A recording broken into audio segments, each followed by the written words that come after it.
tumben Mbak Nagis kesini. Ada apa? Kok masuk di ruangannya Pak Hadi? Lama ini loh, kita nggak ketemu Mbak Nagis. Saya tuh kesel Pak, jengkel sama Pak Satpam. Soalnya saya nggak dibolehin masuk Pak, padahal saya baru telat 20 menit. Biasanya dibolehin masuk, tapi ini lagi nggak boleh. Padahal kan bukan saya yang salah Pak, angkot saya tuh telat, jadinya saya ikut telat. Wong tadi ingetan dulu kok. Oh, gitu ya. Jadi Mbak Nagis ini marah-marah sama Pak Satpam. Oke. Jadi begitu ya Mbak Nagis. Jadi marah-marah dikatain sama Pak Satpam. Mungkin Pak Hadi juga akan begitu kalau dikatain seperti itu oleh Pak Satpam, marah-marah dan jengkel. Terus apalagi Mbak Nagis selain dikata-katain seperti itu? Mungkin ada lagi? Saya protes Pak, soalnya saya dikatain pemalas sama Pak Satpam. Padahal lo cuma telat 20 menit Pak.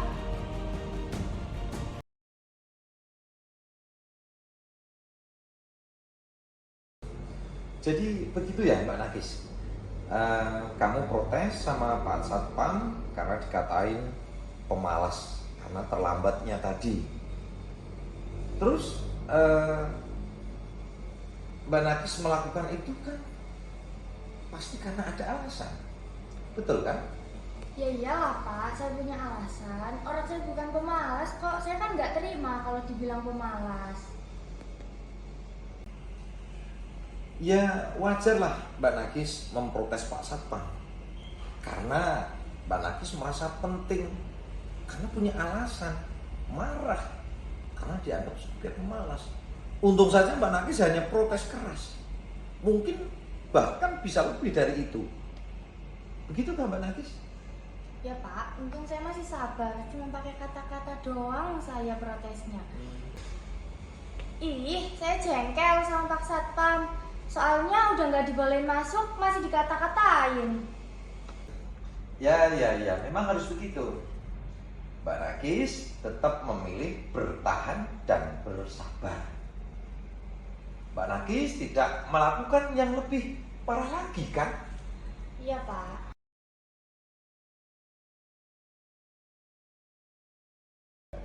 Nah, sekarang coba lihat, rasakan tindakan yang kamu lakukan tadi pagi menjelang kamu berangkat ke sini Mbak Nagis. Kamu datang terlambat di gerbang, kemudian ditanya Pak Satpam, kemudian dimarah, kemudian kamu membalas marah.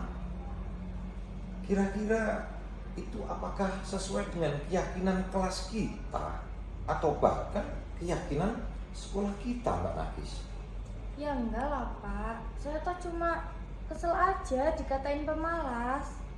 Kemudian kira-kira keyakinan atau prinsip mana yang menurut kamu belum sesuai dengan keyakinan Mbak Nagis?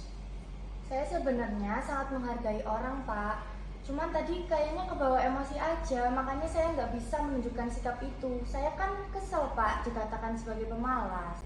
Kamu meyakini, menghormati, menghargai orang lain itu sangat sangat penting, sekalipun itu Pak Satpam. Begitukah Mbak Nagis? Ya yakin lah Pak. Iya, setuju. Menghargai dan menghormati orang lain sekalipun itu Pak Satpam. Lebih-lebih Pak Satpam adalah bagian dari keluarga besar kita di sekolah ini. Namun ada keyakinan yang harus kita jalankan ketika saat kita marah kan Mbak Nagis?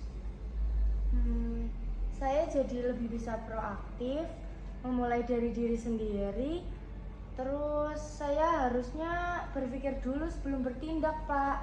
Terus juga harusnya saya memikirkan resiko apa yang dilakukan ketika saya bertindak seperti itu.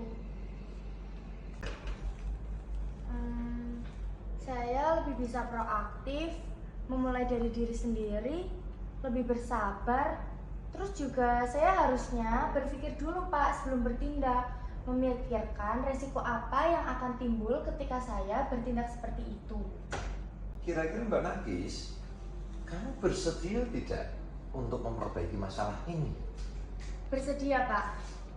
Kalau kamu mau memperbaiki masalah ini, kira-kira kamu pengen menjadi orang seperti apa, Mbak Nagis? Saya akan jadi orang yang bertanggung jawab kali ya, Pak. Senantiasa proaktif dan jadi lebih bersabar. Bagus, iya. Kira-kira rasanya menjadi orang seperti itu seperti apa sih? Ya nyaman lah, Pak. Pasti bangga kalau kita bisa menahan diri dan gak banyak-banyak emosi. Belajar dari kasus saya tadi, yaitu saya terlambat dan tidak diizinkan masuk oleh Pak Satpam, kemudian saya dikatai sebagai pemalas. Itu yang membuat saya emosi, kemudian memarahi Pak Satpam. Setelah itu saya diajak untuk berdiskusi dengan Pak Hadi, dan saya menyadari bahwa yang saya lakukan itu kurang tepat. Kedepannya saya akan menjadi orang yang lebih sabar dan mengontrol emosi. Saya akan lebih menghormati orang yang lebih tua, yaitu guru, satpam, dan siapapun warga sekolah.